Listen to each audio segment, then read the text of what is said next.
You don't even drink coffee. Oh yeah, like a milkshake or. Oh, you don't milkshake. Oh. You don't want to say a milkshake, mate. This includes venues as well. So when you go out, get that rig out before you get kicked out. That's something I live by. Because I know we'd go to horse camps and you'd meet everyone, and then everyone you want to keep in touch with. You'd get on MSN, and then. You want to readdress that? What? What kind of camps are you going on? Anyway, week of a lifetime. It was absolutely massive. I was all over the place, driving hours Didn't and you hours just a do day. your weekly update? Well, that was not it. How did you do There we go. All right. I don't know if I've done this video right, mate. It's like, it's looking at me in a weird angle. No, well, it's experimental, man. It's all testing the boundaries. Season 3 is when we really hit our straps, I reckon. Honestly, yeah. Once we've got a few more eps in the bank, Yeah. and then I'm looking people forward love to us. it, man. Season 3, our own YouTube channel as well. It's going to be, it's the beginning of an era. That's a big year. It is Yeah, a big year. definitely. Yeah, it's been a big week as well, Dos, here on the Road Guide. Love a big week. We love a big week. Mate, I've just been burning the candle at both ends, and do you know what? I don't know if I'm physically suffering the side effects of that you'd think you would. I'm feeling, I'm feeling charged. I'm feeling ambitious. I'm feeling like I'm accomplishing stuff, and that constant kind of accomplishment is recharging the batteries from the lack of sleep, which is. Mate, I've had a bloody absolute ripper of a week. I've been renovating like crazy. We've been watching The Block, which has just been an absolute, motivation factory. I've been killing it at work. Quite frankly, I was covering the federal budget last night. I'm going to stop there before you can hurt me with No One Cares. Thank you. Thank you. I know. I'm learning season 2. I'm picking up the common strats. Obviously things with Danny going fantastic. Met Danny on the pod a couple of weeks ago. Which has just been going really good. I haven't been exercising though, at all. Oof. And I noticed the other day for the first time, like boob action, genuine sort of soft pectoral action. Oh, we're still talking about you. Oof. I was like, bro, this is a bit of a PG podcast. No. I have the opposite, man. Like, obviously, I probably gym a little bit more than you, but like when I run. And I know that my chest, I put on enough mass in my chest, like I can feel my pecs bounce a little bit, and I feel alpha, man. This is disgusting. It makes me feel like a real man. Have you mentioned the boob sweat you get though? The marks you get? You get genuine like under boob sweat happening there. I do get a bit of under boob. Yeah. Well, it's because that's where it goes. It goes down the middle of your pecs, and then it spreads across underneath your boobs. It's only natural. I'm going to learn about it, I think. My body's heading that way. I'm getting a bit of pear shape happening.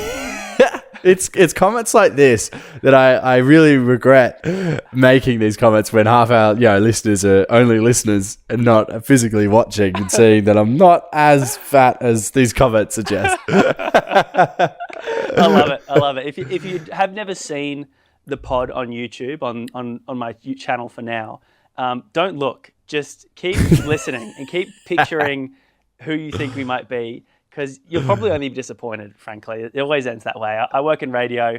They're always like, oh, I thought you'd be shorter and fatter, or I thought you'd, they say something really derogatory like that. But anyway. But yeah, it's been a big week for me, mate. Big week. Oof. Yeah. So your lack of sleep, is that just, I feel like that's just the price you pay when you hang out with me.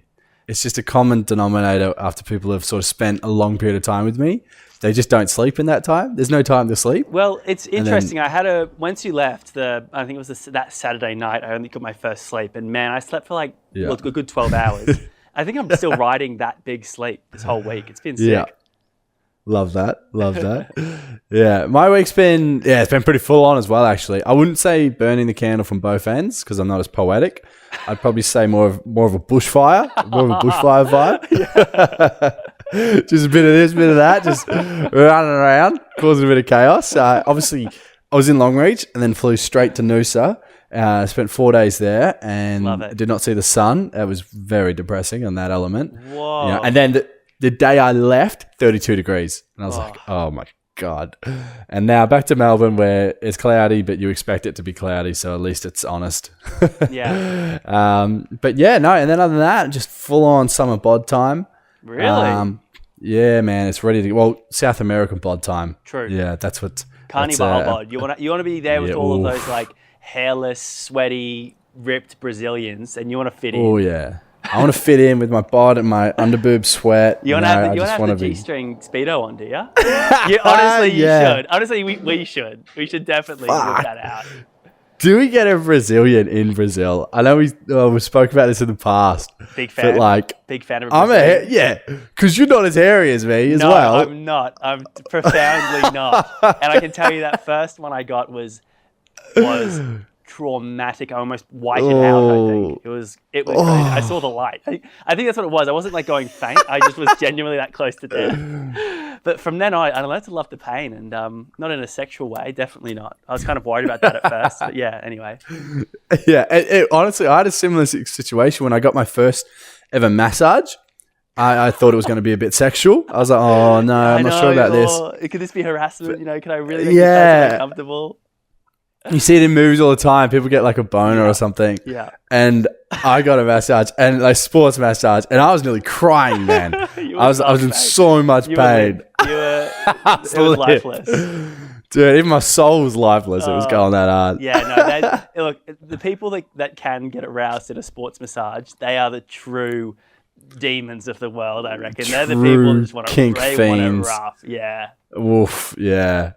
Well, speaking of rough, we've got the road guide to rejection. Very rough. One of the roughest things because it hits you on every level because it makes you feel inadequate as a person.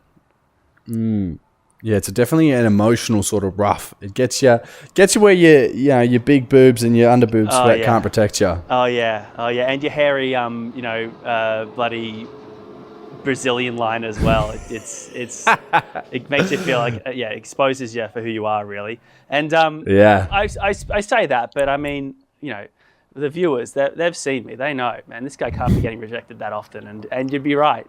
Really doesn't happen that often. I can't say I've got a huge pool of experience. No, but Dos has been out with me to the clubs numerous times. He knows that I strike out hard. I've had the odd, very few crippling like relationship rejections, like where someone doesn't want the relationship after me sort of thinking that would have been a good idea. But yeah, those moments definitely. I think we can relate on numerous levels to all kinds of rejection. Yeah, I think so. Like I've very much made my living out of being rejected. So like at uni you have career days. That's me in the booth. I'm in the rejection booth. I'm there to teach everybody the way. Hand out pamphlets and brochures and like instructional videos and stuff. Yeah, and you'd be surprised how many times I get rejected while handing out rejection pamphlets. It's a real Spider-Man meme moment where we're just pointing at each other. Actually, we should clarify. We're not talking about rejection in the sense of, are we talking about just romantic rejection at the moment, or are we sort of gearing it towards rejection in general? All types of rejection, I reckon. Really? Okay, okay. Yeah. All right. Yeah. Let me just look at my notes here. No, let's jump into it, mate. Well, actually, step one, and this is true for all kinds of rejection. It's inevitable. And show me a person that's never experienced rejection, and you'd show me someone that's probably never had a shot or never had a crack, quite frankly. Especially you as a listener, as a roger.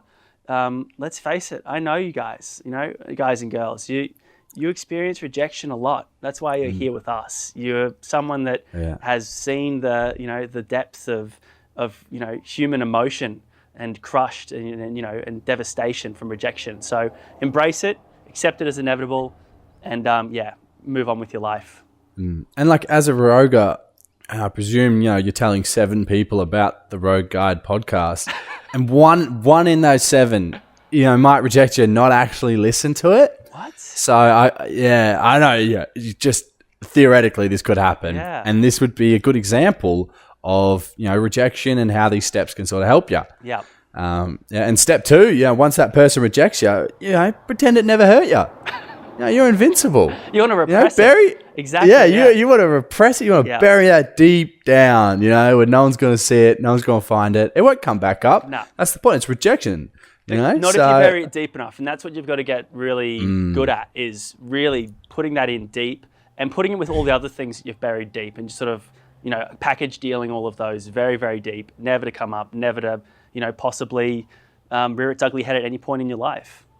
Exactly. You bury it down with those AFL draft dreams, where it's owning your own fish and chip shop, all that sort of stuff that just never eventuated, where it's all safe and out of painstaking memory. Yeah, no, that's definitely a healthy suggestion, and definitely one almost worth revisiting in the Serious 60 as great, serious advice. Step 3 for me is, and you might think this is a bit cliche, and people will say, oh, that person's rebounding, but you got to rebound hard. Whether it be from a relationship, or whether it be from a job, or from the AFL, or maybe you thought that you shouldn't have been the backup quarterback for Queensland. Maybe you thought you brought those skills, and that you didn't want to just carry water for the entire weekend you went to Canberra. You want to rebound hard. You want to show them that you're doing good. In fact, you're doing great. And even if they think, oh man, that person's just compensating because they're rejected. The thing is, even if you're faking it, even if you're going to the snow all of a sudden to go, snowboarding, or maybe you've just booked a last minute flight to, the ACT, which would be a sweet destination to rebound to. Mate, are we sponsored by the ACT Tourism or something? I've never heard Canberra brought up twice in 2 different sentences in a row. You're right. I'm wondering what the ACT, how there's the slogan, the Sunshine State or whatever. What's the ACT? Just a ton of boring shit. I'm sorry, ACT listeners, we actually do have them. No Tasmanian listeners, do we? Actually. We do. Remember, we looked at the analytics. Yeah. No one in Tasmania, and that hurts because we love Tasmania, but it could also be. We've been nice to them. I know. Well, we've kind of been nice. We've kind of been a bit mean. I think we've pulled up some stereotypes. But anyway, back to the point here. Rebound hard, because even if you're faking it, even if you're doing stuff you don't necessarily even identify with, at least you're doing it. You're still technically there. You're still technically snowboarding, even if it's to prove to someone that you're cool. You're still technically going out on a date with someone, even if that person you've got no connection with. But maybe maybe you could have connection with that person. I just reckon you rebound hard, because you never know in those moments. You actually find something you enjoy when you're trying to, brush it off as no big deal. Yeah, I think Instagram's a good platform for that, social media, to sort of shove that down people's throats that you're doing good when you're not. Life's perfect. Life's great. Yeah, life's perfect. Life's always perfect on Instagram. Yeah, what soulmate? What soulmate? I know what you're talking about. I don't need one. Well, step 4, find someone that's got it worse off than you. It'll lift your morale in your darkest moments. We're big on, befriending the 1%. Definitely. But you really want to befriend someone in the 99%. And really on the low end of that 99% as well. Not the top level 99%er. You want the low end 99%er. Yeah, not like you that's about 97, that's nearly up there at the 1. Someone a bit more on the battler level like me at 26%. Yeah, you want someone from 26% and down, I think. That's what you're looking for. Yeah. And once you sort of go through all the steps, once you've been rejected, they'll make you feel good. And sort of once all of that charade's out of the way, step 5, cry. Yeah. Just, get in the shower, turn it on, and just have a good old fashioned shower cry. It's been tough. It's been tough for you. Yeah. You repressed it for so long. You had those great Insta moments that you were showing people that you were doing stuff. Maybe you even went to talk to your 26%er mate, and they might have had a rare win, like a $5 scratchy. They made back $7 or something. And you're like, man, nothing's going for me. You just got to let that wave crash, man. You got to let that wave crash, and you got to cry it out big time. Yeah, it's a big cycle. It's a cycle. Once you're sort of refreshed with that cry, you actually do feel quite refreshed, mate. And it's something I miss a lot from lockdown, because it was the shower cries. It was just really reset you. You get out of there, you're like, I'm ready for the day now. Yeah, mate. I mean, fair cop. Crying, man. Crying is so underrated. I'm always like, if I get a chance to cry, I'm gonna let that happen, just because it is cathartic. I don't want to gas up being an emotional wreck too much, but man, having a good cry, just let that happen. Embrace it. Yeah. It tends to feel pretty good, actually, especially if you get really dramatic about it. Maybe you go like, get some wailing happening, man. 100%. Watch The Notebook, watch a sad movie, watch Click, and just let those tears run. Oh, stop! You We know? need to stop. I mean, you're breaking me up here, man. I'm thinking about Click now. You know, this is heavy. Yeah. I think Click is the saddest movie I've ever seen. It's got to be in my top. It's my top 3, but in my top 2 of my top 3, I reckon. Yeah, Click is definitely that sad. Oof, it just hits a chord. It hits a chord that, like, chick flicks, I feel like, a lot of people that are a bit more emotionally in tune will cry. And then Click, for the people that just don't think they're ever going to cry, it just gets you. Yeah. It gets you when you don't expect it. No. And, Jed and I were even talking about I Am Legend and how that movie just got people and wrecked them. I wasn't even a dog person when I Am Legend came out, but when that big moment with the doggo dying happened, man, I was like, oof, that speaks to me in a big way. It's one of those surprise sad moments, which was definitely probably the most memorable moment from the show. Dude, this might be an unpopular opinion, but I don't feel anything when animals die in movies. Oh no, bro! We need to cut that. We need to cut that. That is psychopathic, man. That's like serial killer stuff. Anyone that has that level of lack of emotion towards animals, we can't do this. This is bad for your image, man. You need to wrap this up. You got to cry when. I don't know what to say. I don't get it. Like Marley and Me, everyone's like, "Oh, it's so sad." I was like, "That was a really untrained dog." Like, really bugged me. I got to watch Marley and Me. I haven't seen it, which is a shocker. And Red Dog, both movies I think. Oh, Red Dog's good. Yeah. But I still didn't cry. I was like, nah, he had a good bloody life. This is huge. I've got to watch Marley and Me now. that dog just had behavioural problems. I don't know. I don't know what the context is. But I'll have to check that out. I'll get back to you on the next pod for sure. Hey, mate. Yeah. You were talking about having your 26%ers, right, in your life. I think I reckon we got a 13%er on for the big call today. Who have you got? We've got crowd favourite. So he's been on one podcast before. Yeah. And then we tried to get him on again, but his audio was so bad that we had to reject him and cut the whole segment, which was earlier this season. So he's here for redemption. Hang on. Then didn't we have him on a third time, but then we dropped him for Ben Jones? We dropped him because his fourth visit, his fourth appearance, his fourth non-appearance on the Road Guide. Amazing. Yeah. We got Christian on the phone, also one of our big producers on Instagram, Meme King. So we really appreciate that. He's a bona fide roger. Welcome to the show. Thanks, boys. I don't know if I should say thanks at this stage. You need to go through those previous steps, man. We've got it all sorted for you. You can handle the crushing sort of rejection. I was going to make the joke that I haven't had rejection, but then here we go. I've got rejection straight up. Hey, you walked on the show rejected. This is going to be really. You're going to see all 5 steps as soon as I finish. I'm just going to walk and cry. That's our goal. We want you to finish the big call in tears and letting all of that repressed sadness up to the surface. Christian, thank you so much for coming on. We do appreciate you. You're almost one of the backbones or the staples of the Road Guide. So thanks so much for jumping on. How's life been treating you recently? Oh, honestly, life's been pretty good. I've just been doing stuff. I had a wedding. Congratulations. Christian forgot to record himself. I thought I could record, but I didn't. Classic. To be fair, that's the first time we've had someone not click record. There you go. Well, this could have been. Imagine he didn't press record, and that was the 5th time we had him on the pod. 5th time, rejection.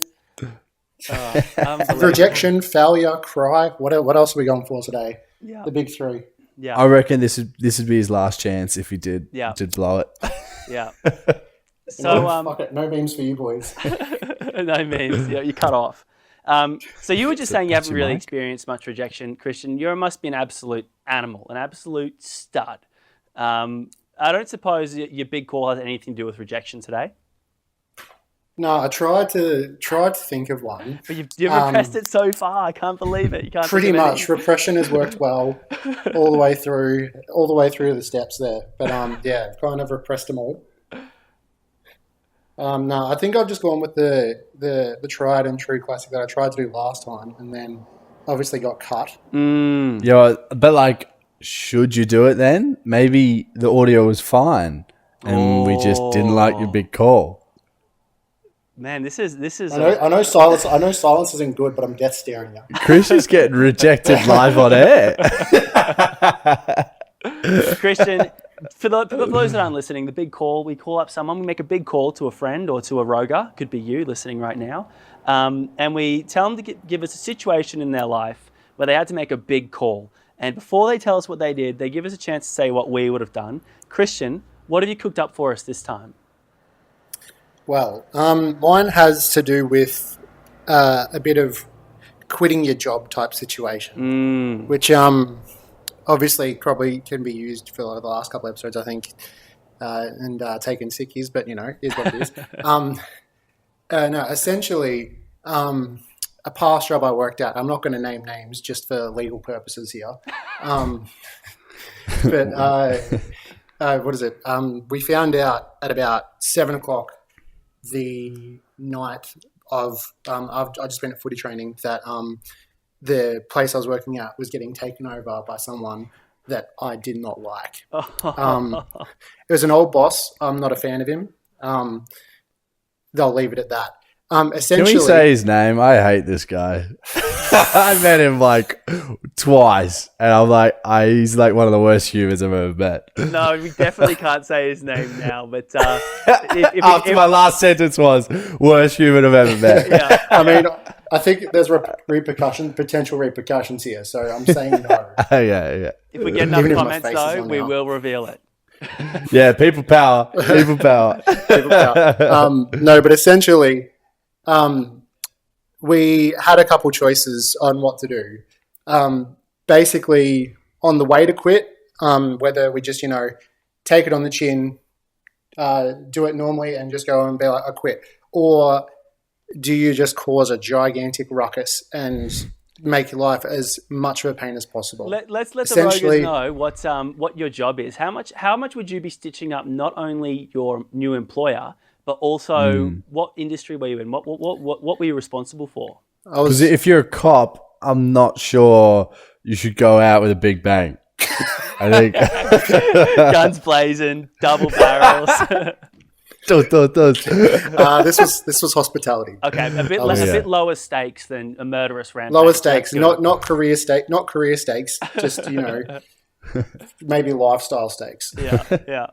All right, so you had a big event the next day. You just get the word that this ratbag, bloody degenerate named Carl Islands. So wow, that's the Carl Islands is the first thing I could come up with. That's not his real name. If you are listening and your name's Carl Islands, then we're not talking about you. I promise. Genuinely. We'll get you on the pod. Yeah, get because on that's the pod. a sick name. The road guide to naming your kid. Yeah, the road guide to redemption. Usually. All right, so that's the situation. You're coming into work the next day then?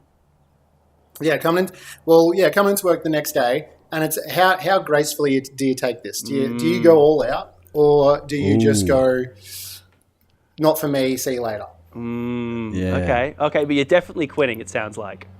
Oh, absolutely. Quitting is the only option. Yeah. Dossel, you've done a bit of hospitality. You've put up some tents and some various things. What would you do in this scenario? I had a shocking boss too in hospo. It was lucky COVID got me out of there, because my last couple of weeks there, I was like, just say something to me, and I will walk out right now. So I think, if I had time to really think about it, and I knew that I was out, what would I do? What would I do? Would you want to stitch him up as much as possible? Oh, definitely. I'd maybe work and then let my mates know. Oh, sorry, I lost my mic. I'd let my mates know that I was working, so that they come in and I'd just be like triple shotting every drink they have. That is a creative solution. That's actually not a bad idea. Although that'd be pretty illegal, would it? Or is that kind of untraceable? Maybe I could argue I was untrained or something, And because then it'd fall back put it on him. them. I don't even have an RSA. This guy's so Oh dodgy. yes, cancel my RSA. So, This guy's employing He's like- people like me. He's unchained. if you're throwing me under the bus, you're coming with me. Yeah. That's good. That's good. Do you know what? Sorry, boys, but if it was me, Coward. it would, Here we go. Here goes the PC response. PC. This is PC woke culture gone bad. To the 101. extreme. I would I would probably do the last shift. Ooh, I just haven't been in a hospo job. You do the full shift. I probably would. I just have Like, too much respect for authority, mate. You could message him before the shift if you want to be a full count. Just be like, look, I'm not coming in. I'm done. Do you know what? If quitting is the only option, and maybe if it was this guy's such a big dirtbag, and I do believe in standing up to dirtbags. So actually, I think I would. You've never met this guy, so I'll just give you a little example. Great. So like when we'd come in and Christian would be working in the bar and he'd service drinks, like he'd print off the boss would come around in front of all of us, still at the bar, print the receipt off and look at it and make sure it matches the drinks we're drinking. Oh. And, Yeah. That's the standard. That's Yeah. nuts. That's also that's the tip of the iceberg. Tip of the iceberg. and Christian worked for this guy for years. Oh man, I'm chucking a sickie then, or I'm not coming in. I'm done. I'm chucking it out of the blue sickie. I can't do it, mate. Catch you later. It's been real. Yeah, I guess you get a little bit of money for the sickie, and obviously, we learn a lot from the last episode of the Road Guide to the Sickie, 2 episodes ago.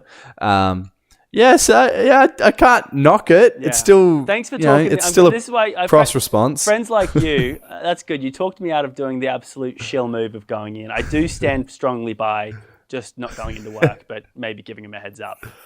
Get a bit of money for it because you might get as well. paid for the sickie. Might as well. Yeah. Christian, what do you do? Keep in pulling a this actual sickie. situation? Oh, actually, we can one up yours. Keep pulling the sickie until you run out of sick days or he fires you. There you go. Eternal sickie. The eternal sickie. Yeah. That's a strat. That's a good one, actually. That's on. Someone should test that. Well, look, unfortunately, I couldn't pull the sickie as a casual because, no bloody sick days. Hospo life. Hospo life. Anyways, I think I went above and beyond the level of petty that you guys were thinking. But essentially, after footy training, I've raced back home, showered, driven into work because at that point it was shut. And what we did was a few of us went back in. We grabbed not everything of importance, but like there was some new shelves we put in that made spirits look really nice.